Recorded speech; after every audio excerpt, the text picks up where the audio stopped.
Hi there, I'm Matt Keene.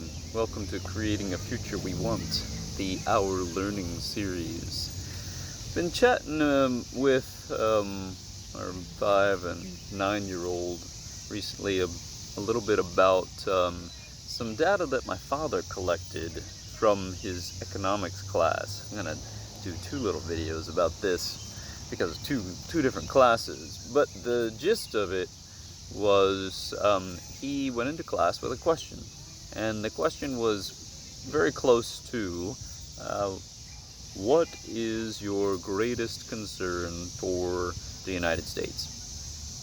And so he was asking the students this question.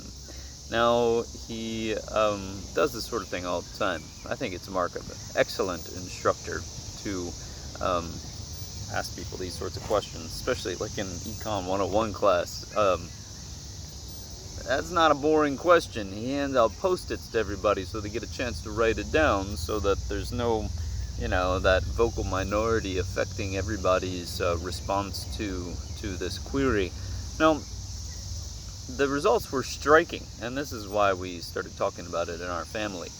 I'll list some from the first class. Greatest concerns: power in government, health of the economy, COVID, income equality, the 1%, renewable energy, fake news, automobile crashes, birth rate going down, unemployment, and global warming. I think I read those how they were written by the students. Now, the thing that got my attention, I read the list. There were like 12 people in the class that day that submitted Post-its. There was not a single repeat, not even very similar things. Very close, like you could tell they were trying to say the same thing. Oh, my wife's here. My greatest concern for America right there. So how can this be? Would there have been a time in history when you could ask 15 people, very similar demographic? I mean, most people were between 18 and 25.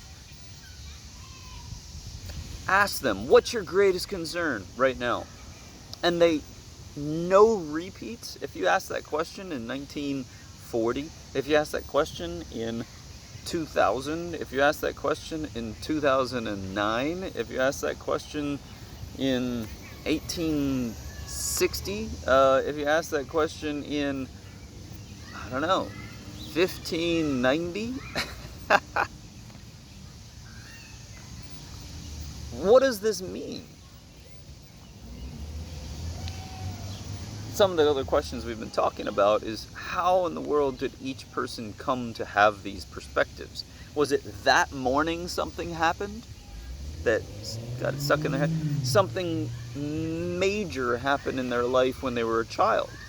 Something that happened to their parents having passed on a particular perspective. Is it something in our culture? Was it in the particular media that they attend to or gather their information from? What was their last number one most concerning thing? Like a week ago, a month ago, 5 years ago. What is it today, after a few months?